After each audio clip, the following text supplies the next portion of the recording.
everybody, Mr. JK here, and welcome back to another video. This is the Psycho Rangers return, or this is the Psycho Rangers 3, The Green Psycho. Third time's the charm, eh, Shaman? There's a third installment to this.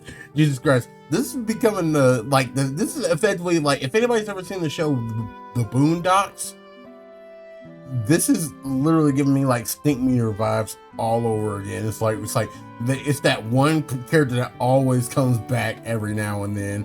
It's like, what the fuck, dude? Next, you're gonna tell me there's more of these dudes next after this video. But anyways, guys, this is the Psycho Rangers 3, The Green Psycho, and this is by Shaman King 100. As always, the link to the video will be down in the description box below. And let's get right into the video in 3, 2, 1, go.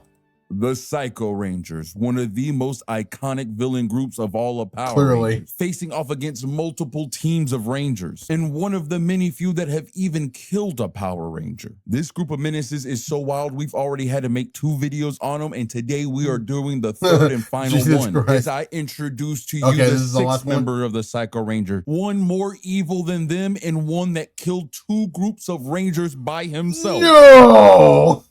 Known as Psycho Green. But first, a special shout out to my boy Eric, aka EJ. I heard you and your fam love watching our videos together, and I wanted to say to you and all the other people that have watched me this year, I truly do appreciate you. And I hope this video was worth the wait. So we start this off by going back, and I mean way fucking Buck Rogers, by the way. Back before the Disney era, before Rangers in Space, even before Mighty Morphin Rangers, as we meet a group of Rangers that outdate the ones that we know on a planet known as Sabara, as we will be following the Supersonic Rangers. And oh boy, if you are a Super Sentai fan, I know you getting hype right now, as this group of Rangers is straight up a nod to 5. Oh yeah, 5 man. I was like, yeah, it's one of them, ain't it? Like, wow, that's actually cool. And you know, it's funny. You know, it'd be cool. I had this idea a while back where, like, I was like, you know, it'd be cool if, like, I don't know who owns Power Rangers right now, would like go back and redo all the other old Super Sentai series and adapt them as Power Ranger series. And I know that would take a long ass time considering how many there is, and also, I know a lot of people are going like, "Well, it's outdated footage." No. Not outdated footage, but like not like use outdated footage, but like make new footage with this. And I know that's gonna cost a lot of money, but it's like one of those things, because the idea came about when I was thinking, you know, it'd be cool if we actually got the anniversary series in like Power Rangers, and they actually were, and Power Rangers actually started with the original Super Sentai Go Ranger, and actually started from there, which would be funny because the original series, I can already guess the name since Go Ranger. I'm like, Go Power Rangers, since it would be the first name. And I was like, you know, it'd be cool if like we just got the anniversary series and they actually started out from the very first one. And right now we probably be in like the Reiwa era right now with #1 Sentai Gojira right now. It would be absolutely cool if they did that. But it's actually cool that we see them doing it in comic form, because paying homage to the older Sentai groups in comic form. And I was like, you know, it's funny, that'd be the next best thing. And funny enough, the series at around the point Beast Morphers was using some of the comic lore in their series. I don't know if the comic series in that version at that point, it's still connected to the comics in that way or not, but it would be cool if they acknowledged that in like the series, so you know, like even in comic form, if we get like older Sentais turned to Power Rangers in comic form, and it will be acknowledged in the show, like that would be cool. Anyways, I'm like, I digress. Man, a Sentai series that did not get adapted into America and predated. There's a lot. Funny enough, the series before Zyuranger, which is the series that is adapted into Mighty Morphin Power Rangers, the series before that was was Jetman, and that would have been cool.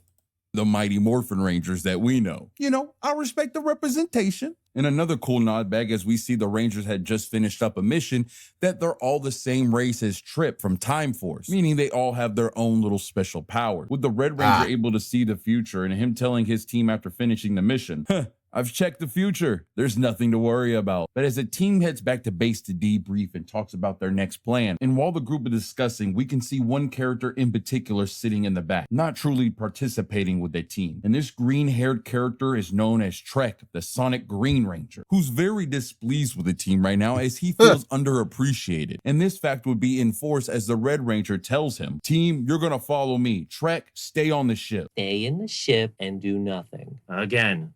Got it. How about I lead the team and you stay on the ship this time? And this starts a fight between him and the Red Sonic Ranger. And bros, if you... Okay, yeah, this cliche. Ever watch Power Rangers a day in your life, you know the person that be thinking like this, the most vulnerable to be manipulated by the villain. I'm just saying. Boys got foresight, but they didn't see this coming, huh? But an argument between the two pursues, and the pink Sonic Ranger has to step in and tell them we have more important things to do, people to save. So Trek and the team go their separate ways on the mission. But Trek tries to tell Star to wait and not to go on the mission, almost like he had inside knowledge of what was to come. He tries to confess that he loves her to get her to stay, but she was not listening to him, feeling like she didn't even know who he was anymore. So he let her go, knowing what was to come and what was to happen next. Trek couldn't even look at what he was about to do. As the Rangers ran into the building, Trek looked away, and then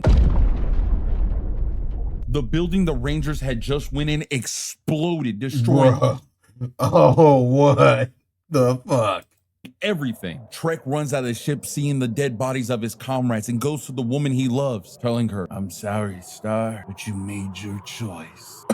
Trek hears a cough. Someone is alive, and it happened to be their leader, the Sonic Red Ranger, pleading to Trek that they need help to save everybody. And this is where Trek revealed that this was his plan all along. He had been working with the evil entity known as Dark Spectre to sabotage and kill his own teammates and friends, reverse engineering their morphers and their powers so he could trick the Red Ranger into his future sight. That way he could never see none of this coming. Trek, you did this? But why? Oh, spare me. You never saw me as part of this team. None of you did. I know we're not friends, but I've never hated you. Gosh, you're certainly a lot nicer to me when you're dying. I should have blown you up months ago. You all were a bunch of self-righteous hypocrites. Oh, yo, we got some voice acting in this? Power Rangers deserve to burn, and I'll be the one to light the flame for Bro, it's on his villain arc already.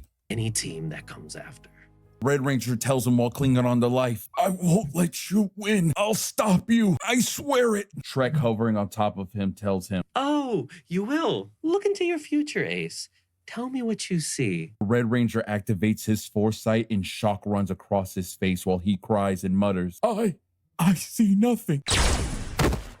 That hit cold. I was not expecting Bruh, that's fucked. that in a Power Ranger comic. I'll let you know that now. Boy really told men to look in the future to see a game over screen. That is diabolical. But after Trek betrays his team, he dashes over to his master, Dark Spectre, letting him know the deed is done. Oh, and Dark Spectre was pleased by this. He like, "Yo, bro, you really effed up in the head. I ain't gonna hold you. I might be the Spectre of Darkness, but boy, you are heartless. I like you." And with that, Dark Spectre made Trek his champion and starts to surround him with insidious green aura, transforming him into the monster he is, corrupting his morpher, turning him into the first Psycho Ranger, known as Psycho Green. Now Dark Spectre, with a Ranger on his side, sends Green Psycho on his first mission to retrieve a stolen power coin from Rita Repulsa, who is still in her tomb on the moon. So Psycho Green, without any hesitation, makes his way over there. Now fast forward to 1969.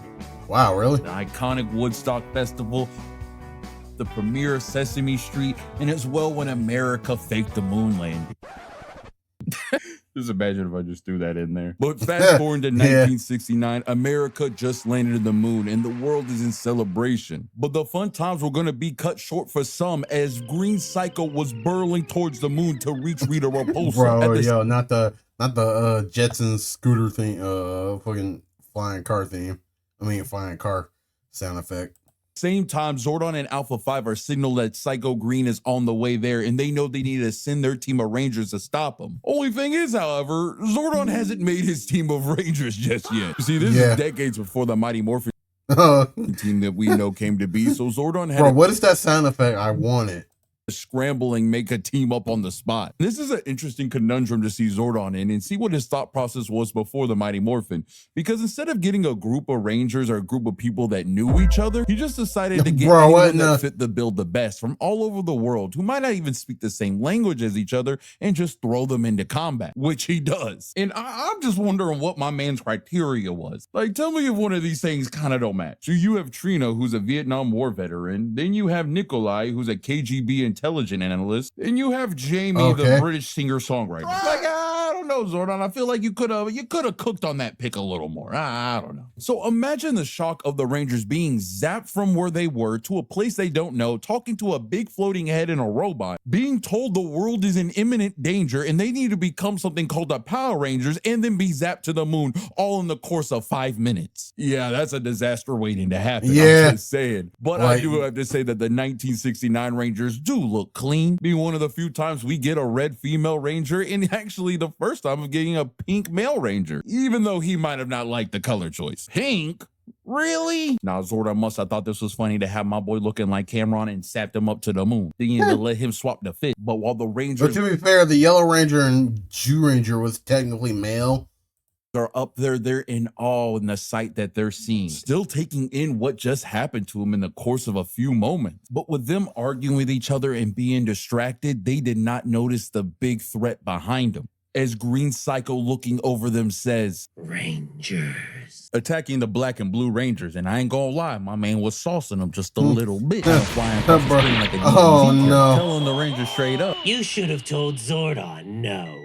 And the Blue Russian Ranger takes this opportunity to stab him in the back and tell him, "Trust me, we would have declined, but you were kind of threatening the world, so we had no real choice in the matter." Trek, in retaliation to the Blue Rangers, puts his butt straight into my fucking making stuff sound Transylvanian instead of Russian. His chest and had him flying off like a Team Rocket. Trust me, we would have said no, but you're threatening the world, so I'll just say no. Member. Thank goodness Grace the Red Ranger was able to intercept my man before he went flying off forever. And this is where things go from bad to worse as Psycho Green shows us how diabolical he truly is. As Psycho Green decides to show off his strength and lift a humongous boulder over his head on top of the Black Ranger, who is begging for her life. "Please, please don't do it." All Trek says is, "Please what?" And slams the boulder onto Jamie, killing her. Oh no, they've been on the mission for 5 minutes and they already lost a Ranger run. Oh, but the Pink and Yellow Ranger done thought they was gonna change something just for Green Psycho to get another body under his belt as he goes and busts the Pink Ranger's visor, having him suffocating and dying in space from the lack of oxygen. Oh no, I ain't never seen nothing like this in Power Rangers before. I would have abort mission. Zordon, you failed. Oh no, Zordon might actually be the villain of the story. The Rangers at this moment are truly realizing they're in over their head and know that they have to put it into him now or never. So while Trek's attention was focused on Rita Repulsa's tomb, they put their remaining weapons together to form their blaster to try to eradicate him.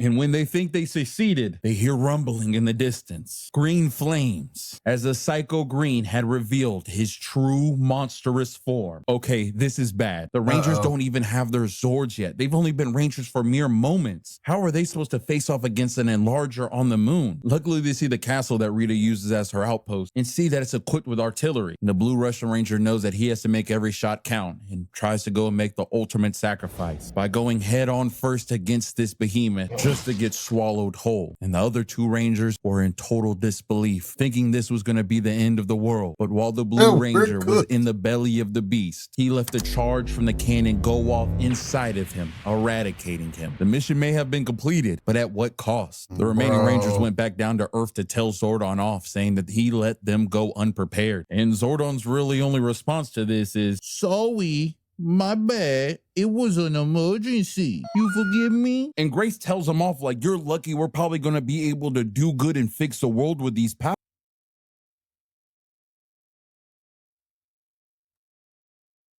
You bet they will be, especially when we use or else I would be truly pissed. But Zordon looks at Alpha 5 befuddled and says to the Rangers, we must have had a miscommunication. You ain't staying, Rangers. I'ma need that right back. Oh, what the disrespect? Nah, something's messed up, bro. He really just ripped these people from their home living, risked their lives to save the world, and just gave them the boot. Bro, I would be so pissed. And that's what we thought. Yeah, I would be too, bro. What the?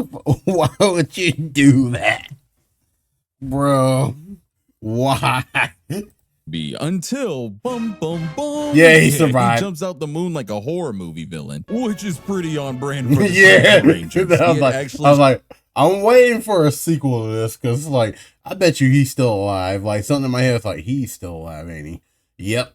Lo and behold, he's still alive. Survived the fight with the 1969 Rangers, and I think because of his connection to the Morphing Grid and Dark Spectre, was able to recuperate, giving a couple decades. As when he finally arrived, the time period he showed up in was somewhere between the ending of In Space and Lost Galaxy. So his adoptive father would have passed, and he would really want revenge. But how would he do it by himself? Luckily, he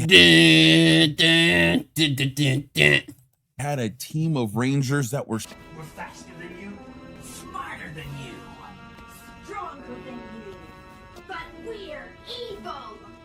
We're the Psycho Rangers. So to Trek, he had a whole new family of brothers and sisters that would do his bidding. So he went and found the data cards that the Psycho Rangers were embedded on and reprogrammed to be more loyal to each other and to himself. Well, not just himself. It was really anyone who was known as the child of Dark Spectre, which would be him and Astronema, who he looks as his sister, and now the Psycho Rangers are their kids. Yeah, when you hear the Psycho Rangers say mommy, mother, mama, it's a little unsettling. Which was something that wasn't planned, and Trek was down bad, feeling sidelined again as they bonded more with her than him. Talk about a plan backfiring. And man not wanting to be an outcast again in his own group of Rangers, wants to reprogram Astronema back to being evil. But the Psycho Rangers weren't going to let that happen, as they loved her just the way she was and decided to give my boy the beats, thus making him an outcast and imprison him once again. And I just have to say, the irony of all this, like the irony, bro, is hilarious. Like, it's not lost on me. Like, dude started off like effectively not, I wouldn't say a loner, but like slight outcast of the group, only to kill them, start a family, thinking who's gonna